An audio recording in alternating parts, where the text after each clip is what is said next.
he was asked, is sticking a stick up someone's rectum legitimate? And he said, yes. He said, everything is legitimate when you're dealing with terrorists. שמבצעים עבירה, חשודים בעבירה של אינוס, בעצור כפות. זה לא מעניין אותך? לא מעניין אותך תואר המידות של החיילים שלנו? אגב, אלה לא חיילים, אם הם עשו הם לא חיילים, הם עבריינים. בגדול, עוד פעם, זה מעניין לי את העכוז מה עשו לאיש חמאס הזה. אני כל הזמן זוכר, קודם כל, הדבר היחיד שמבחינתי הוא בעיה פה, זה שזו לא איזושהי מדיניות מוסדרת של המדינה להתעלל בעצירים, כי בגדול... It reminds me of the book of Judges. There is a story in the book of Judges. Imagine rape being seen as a legitimate form of punishment. People 10 years ago would have never thought that such a way of thinking would be seen in Israel, but you're seeing it in Israel.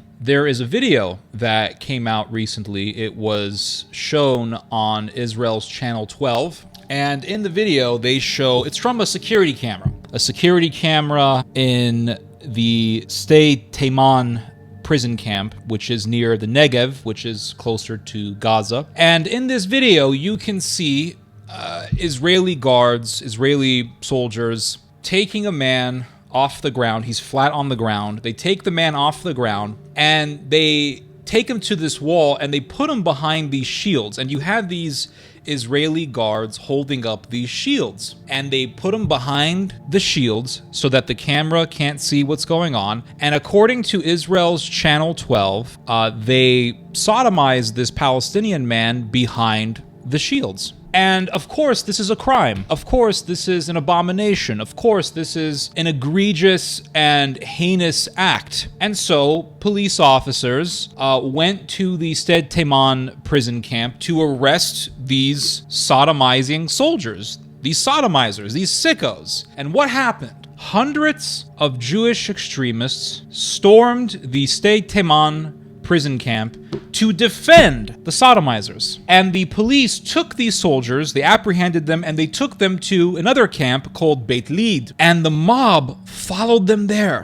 The mob went to the Beit Lid camp to fight for the sodomizers. זה מעניין לי את העכוז, מה עושים לבחורצ'יק הזה. מה? זה מה שבאמת מעניין אותך? חד משמעית.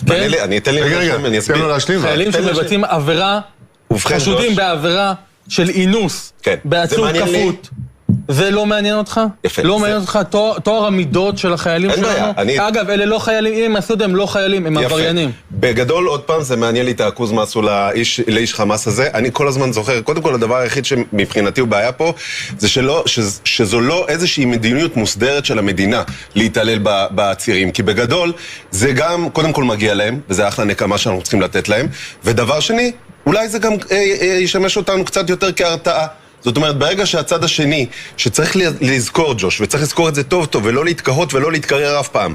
האנשים האלה קשרו 30 מבנותינו על עצים ב7 באוקטובר, ועשו להם מעשים לא פחות חמורים, אני לא רוצה בכלל לעשות השוואה, חמורים בצורה קיצונית. אז קודם כל, זה מגיע להם, זו נקמה ראויה מאוד, רק חבל שלא עושים את זה בצורה ממוסדת, כחלק מתקנון התעללות בעצירים, כי אז החבר'ה הבאים שיחשבו לעשות לנו 7 באוקטובר יגידו, אתם רואים מה עושים להם בישראל? אל תחשבו על זה בכלל. קודם כל, צר לי שהדברים האלה בכלל זוכים משידור ניב, כי מה שעושה פה שלנינגר זה פשוט הסתה לאלימות, הסתה לאלימות. אוי, האיש הזה...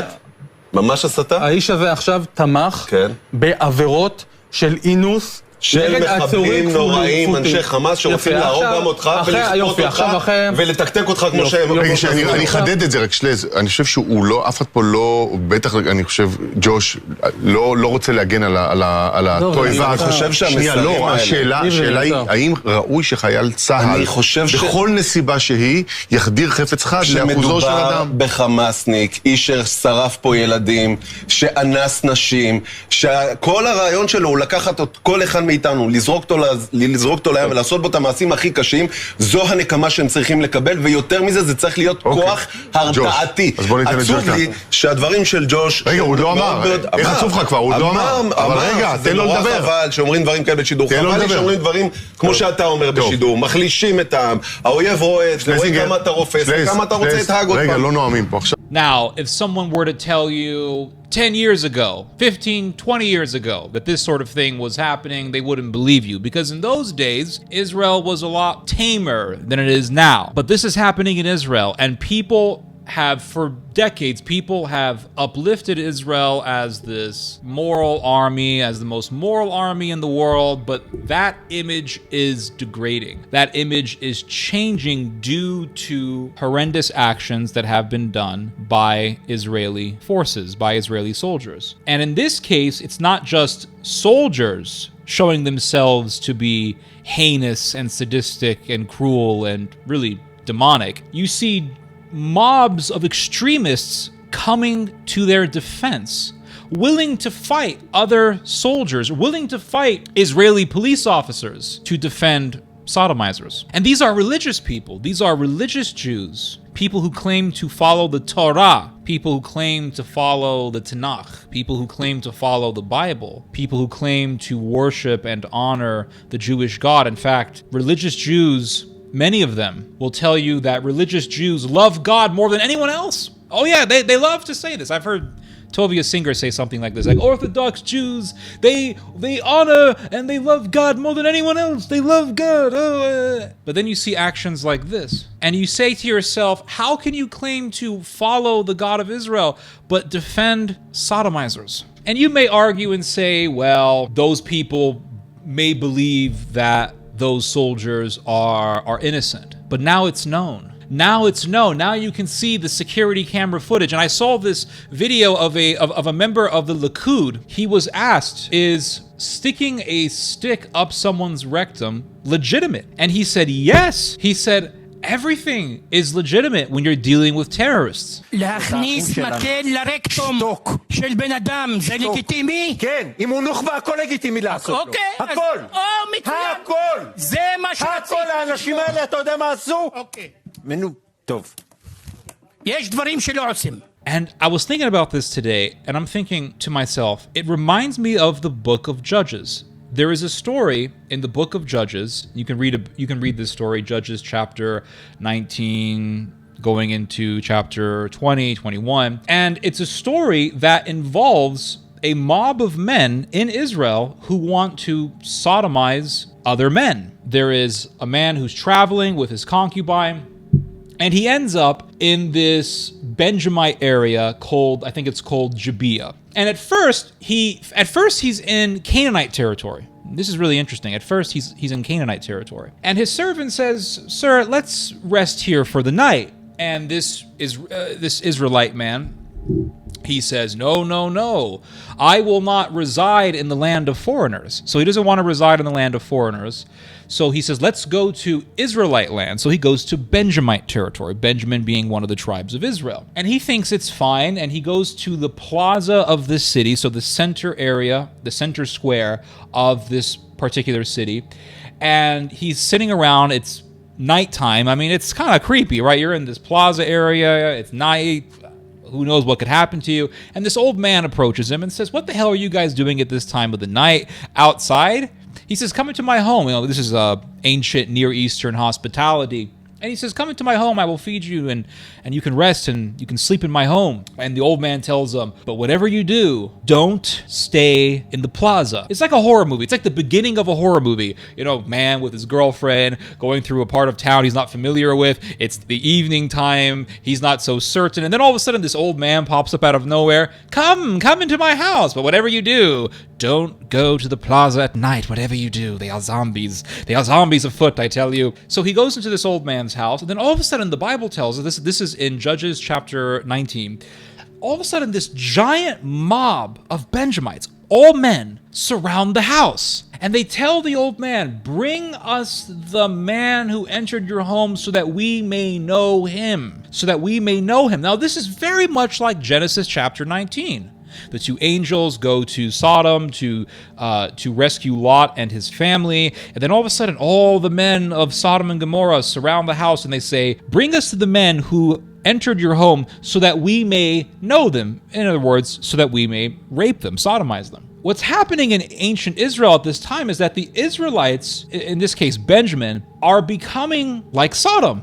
They are possessed by the demons of Sodom and Gomorrah. And so they say, these Benjamites say, bring out the man who entered your home so that we may know him. This man in the house says, take my concubine. Now, was it right what this man did? No. But the Bible is giving you the graphic, dark realities of history, of Israelite history. There's a lot of stories in the Bible that demonstrate the evils that were rampant in ancient Israel. So these men, this giant mob of rapists, they take this concubine and they rape her to death. It's pretty horrific. News of this horror gets to the rest of Israel, and the Israelites are absolutely horrified and they're outraged by this, and they say, we cannot tolerate this. Send the men of Israel, basically these representatives of the other Israelite tribes, to the Benjamites, and tell the Benjamites to deliver to us the perpetrators so that justice may be served, so that these rapists may be put to death. And this is very reasonable. This is very just. And that's all the Israelites, except for Benjamin, were asking for. That's all they were asking for. They were saying, let's get the perpetrators, give us the perpetrators,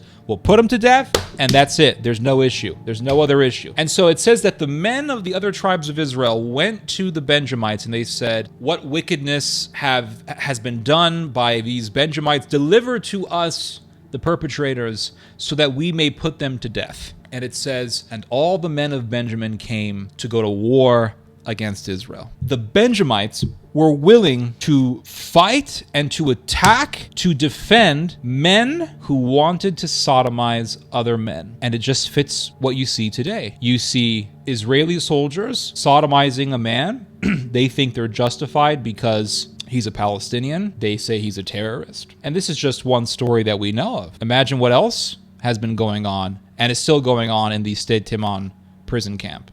I know that there are other cases like this because there was a story I remember posting on, I think it was the story of, I think his name is Abu Hassan. And this man was, he's still alive. He's a West Bank Palestinian. He was arrested by settler soldiers and they took him to this room, him and two other men to this room. And they definitely tied their hands behind their backs. They beat them horrendously, and they took a stick and they proceeded to try to sodomize one of the men with the stick. So we know that this is something that is done. It's not just an anomaly. In this case, in our own time, we have soldiers who sodomized a man. Police officers come over and they say, deliver to us the men who have done this. And all of a sudden you have a mob of Jewish extremists coming in to fight with the police. A number of them were armed, and so they were willing to fight with the police to defend sodomizers. There's something demonic that's happening in Israel. There is something, this is spiritual. It reminds me so much of what happened in ancient Israel. In the book of Judges, you have a mob of men who want to rape other men, and then the other Israelite tribes say, give us the perpetrators, and a whole bunch of Benjamites come and say, you're not going to do that. We are going to defend the rapists. And you fast forward to our own time, and here you have a bunch of soldiers who raped a man. Cops come over, say, hand us over the perpetrators, and a mob of extremists come and say, you're not going to do that. The very demons that possessed their Benjamite ancestors are possessing them today. There is something horrendously demonic happening. It's spiritual, not in a good way. It's dark spiritual. That type of spiritual. Now that I'm talking about this, man, I've been thinking a lot lately. Life has been very grim. You know, I was telling my dad about this stuff, about the Israeli Sodomizers. And he told me, he said, you know, when I was growing up in the West Bank, we never heard about stuff like this. We never heard about mobs of Israelis coming in to defend rapists. Like, we just didn't hear about stuff like this. You have to understand, a lot of these fanatics in Israel will tell you that all Gazans are terrorists. That's why they don't mind killing thousands of civilians, because they're all terrorists to them. They're all terrorists. With that way of thinking, I mean, rape is legitimate on everyone. It's not just one person. This is an ideology that has a ripple effect that can spread throughout. It's very scary, the time that we're living in. Very scary times. We have left-wingers who will defend rioting, and for a long time, conservatives were saying, that's the left, we don't do that. And now you see conservatives, right-wingers, defending rioting. Today I was watching Piers Morgan, and he had, what's that guy's name? Andrew Tate on. And there's Andrew Tate just making excuses. Because Andrew Tate was saying on Twitter /X, when the story of the three little girls being murdered in Southport came out, and this is the story that has been used to justify rioting. Andrew Tate went on to Twitter and he said, oh yeah, he did a video, and he said in the video, some undocumented migrant came to England and did this, and then he posts a photo of some black guy who's being arrested. It wasn't the guy who did the murders, but nonetheless, it's not so much the photo that I'm focusing on, it's what he wrote that I'm focusing on. He wrote above the image that he crossed the lake to get here, or he crossed the ocean to get here. In other words, he was an illegal migrant and all this stuff. And there was all this talk about how the killer was Syrian. Then you had a bunch of fanatics in England, a bunch of Jacobins, thugs, saying, oh, let's go out and attack Middle Eastern people. And they did. They attacked a restaurant in Belfast because the restaurant was Middle Eastern. Then they attacked and they burned down to ashes, effectively to ashes, a supermarket because the owner is Middle Eastern, because they think that all Middle Eastern people are a certain way, so let's just attack them. Then the news gets out and says, actually, the killer was someone who was born in Wales, but, he was the son of Rwandan immigrants. So then the goalpost shifts and they say, well, we don't really care because he shouldn't have been here in the first place. It's not just about migrants. It's about people who were born in Great Britain who are not white. With their logic and with the way that they think, it's open season on non-whites. You're talking about a mob of people that justifies attacking businesses because they're owned by foreigners. And so with that way of thinking, it's open season on foreigners. And what's so scary is you have tons of people who defend it. People on British television, British media, tons of people at Twitter. Twitter has basically become a giant 4chan website. It's unbelievable what that website is showing. In a way, I appreciate it because it shows us really how the world is changing. Because if you don't have Twitter, and if you just have mainstream establishment news sites and news sources, then you'll think that everything is just normal. But when you look at Twitter, you see what people are thinking. You see what's going on in people's heads. And see, a lot of us will say things like, we'll go out and touch grass. The internet is not reality. And I'm here to argue that the internet is probably a lot more realer than you think. Not in the sense that it's a real world. This is not the Matrix here. But in the sense that it exposes a very dark reality that is lingering in society that we otherwise, without Twitter, we would not be able to see. With Twitter, we are able to see what a lot of people are thinking. Because a lot of people don't want to show what they really think. They're afraid they may lose their job or something like that, so they're going on to Twitter. And you just see countless comments justifying violence, justifying attacking foreigners, hatred towards Jews, a hatred that I've never seen before, not in my own time. Stuff that you thought was just confined to the realm of history. You watch Schindler's List and there's that scene of the little girl screaming goodbye Jews, and it's an infamous scene. That's Twitter. That's Twitter. It's ubiquitous all throughout the website. Jews this, Jews that, Jews this, Jews that. And you have right-wing Jews in the West who are making excuses for the rioters. I've seen this, making excuses for it.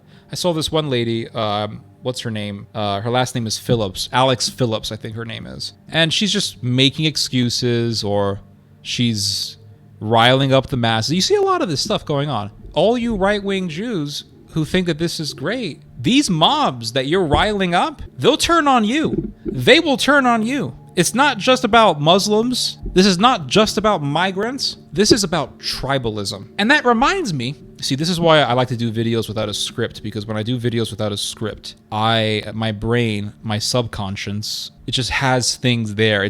There's things that are just stored in the file cabinets in my brain, and the brain says, hey, Ted, take a look at this. Remember this? I saw this post on social media somewhere. It's a post of a mugshot of a guy named Samuel Malia. Now, I heard the last name and I thought Malia. That Malia sounds like a Mexican last name. But no, apparently Malia is some sort of a Gaelic last name, Irish Gaelic last name. But anyways, I saw this post on social media. I think it was on Facebook or Twitter, one of those. So I looked into what this guy was doing, and this guy was spreading stickers all over the place, saying things like, the Jews are this, and blood and soil, which is Nazi talk. Man, this guy was inciting hatred and violence towards Jews. And you have this whole horde of righties online defending him. So that's why I'm here to tell you guys, you conservative Jews, you right-wing Jews, I'm here to tell you guys that these very people will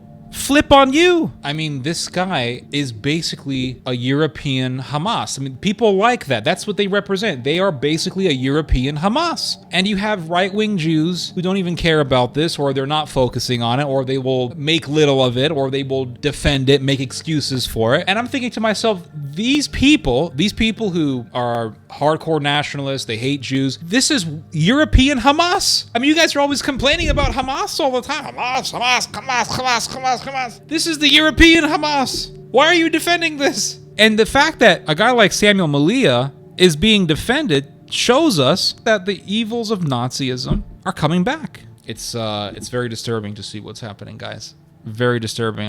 The world is changing so dramatically, so quickly, and we're just accelerating towards darkness.